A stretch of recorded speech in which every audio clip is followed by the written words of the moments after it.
सास की जादुई शक्ति। कौशल्या ने एक रात सपना देखा।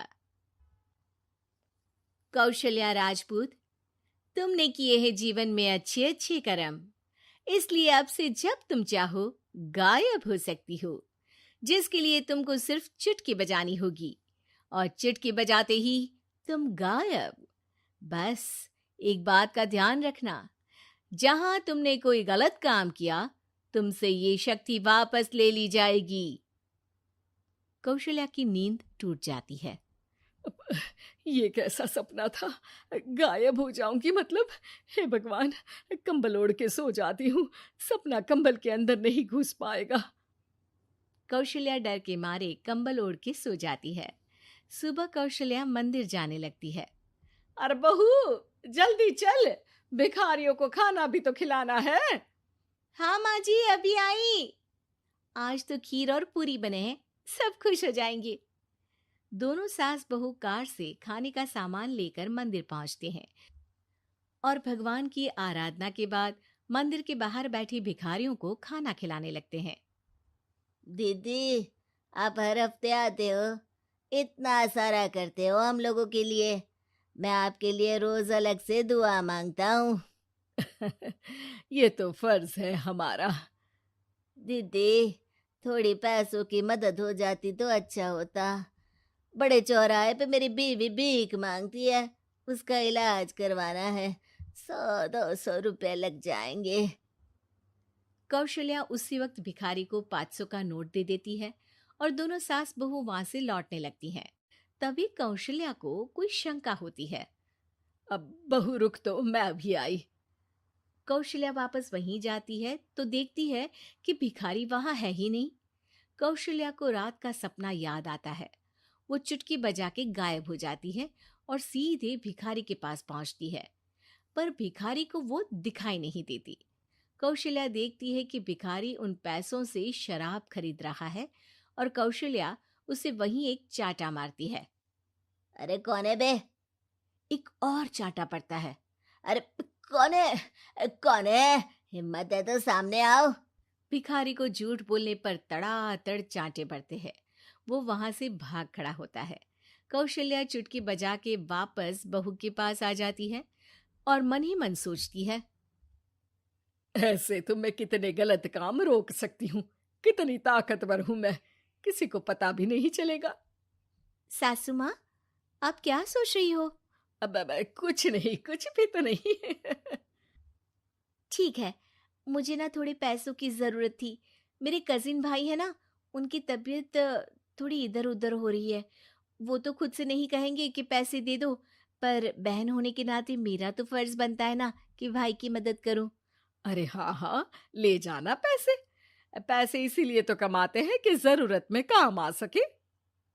घर पहुंच के कौशल्या अपनी बहू को 10,000 रुपए दे देती है। कब जाएगी तुम मायके? कल शाम की ट्रेन है। दोनों काम में लग जाती हैं। तभी काम वाली दीदी वहां आती है।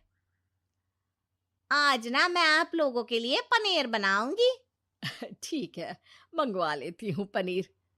पड़ोस की दुकान वाला पनीर दे जाता है और काम वाली बाई पनीर से रेसिपी बनाने लगती है। आज अपनी सुपर पावर काम वाली बाई पे ट्राई करती हूँ, देखूं तो सही किचन में करती क्या है ये। सास चुटकी बजा के गायब हो जाती है और किचन में पहुंचती है। बाई को खबर भी नहीं है कि कौशल्या भी किचन में ही है। आज तो मैं भी पनीर की सब्जी बनाऊंगी रात को अपने घर, और थोड़ा सा घी भी रख लेती हूँ। वैसे भी कौशल्या बुढ़िया खा खा के मोटी हो गई है। कौशल्या बाई की चोरी पकड़ लेती है और गुस्से में बाई की चोटी ऊपर उठा देती है। बाई को समझ भी नहीं आता कि उसकी चोटी खड़ी कैसे होगी। वो डर के मारे चीख पड़ती है। बहू भागते हुए किचन में आती है। अरे क्या हुआ? ये तुम्हारी चोटी खड़ी कैसे है? करंट लग गया है क्या? पता नहीं, शायद किचन में ना भूत है। बाई वहां से भाग खड़ी होती है और कौशल्या चुटकी बजा के अपने कमरे में टीवी देखने लगती है। बहू वहां जाती है। माँ जी, किचन में ना भूत है, बाई भाग गई।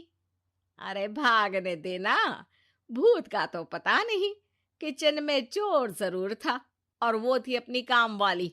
अच्छा हुआ चली गई। बहू को कुछ समझ नहीं आया। उसने किचन में जो देखा उसके सदमे में जो थी वो अभी तक। अगले दिन बहू अपने मायके के लिए निकल जाती है। कहीं भिखारी और काम वाली की तरह बहू भी तो मुझे धोखा नहीं दे रही।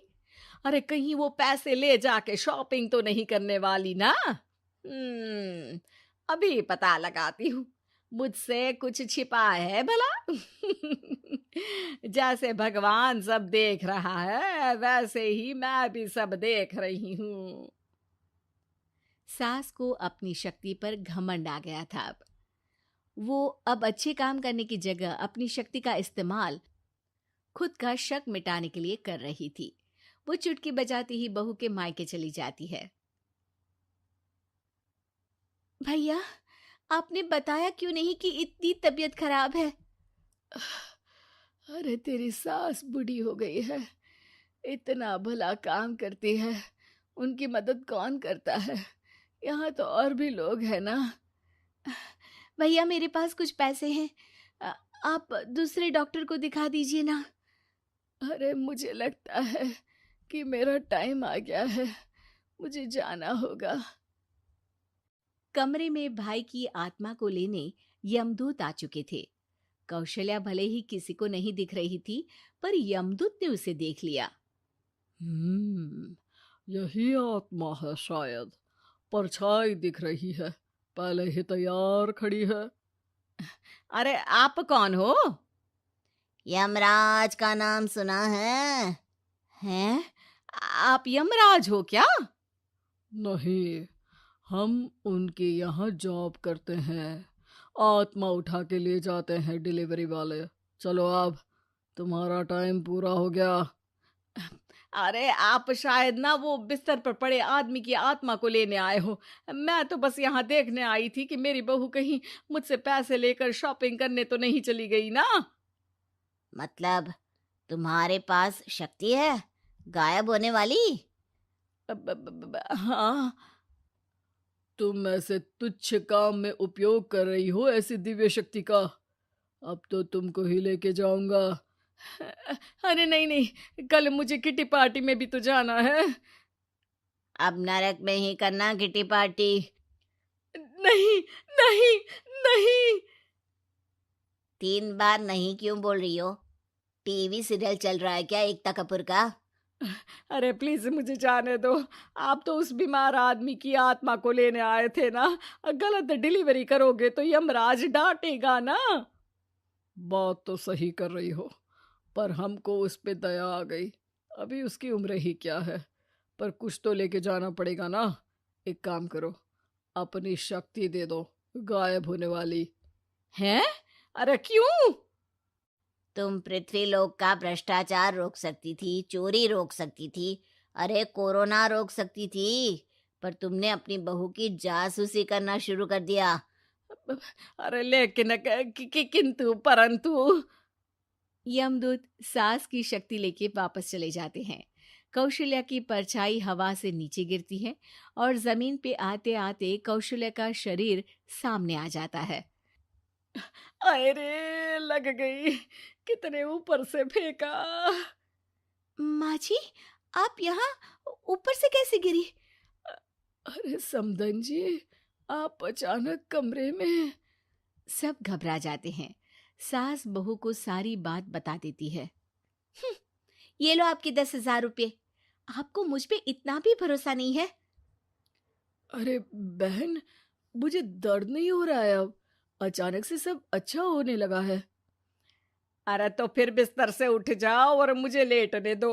गिरी हूं ऊपर से तो पूरा बदन दुख रहा है। भाई को तो यमदूत ठीक करके जाते हैं, पर कौशल्या देवी दर्द के मारे बिस्तर पर आ जाती हैं।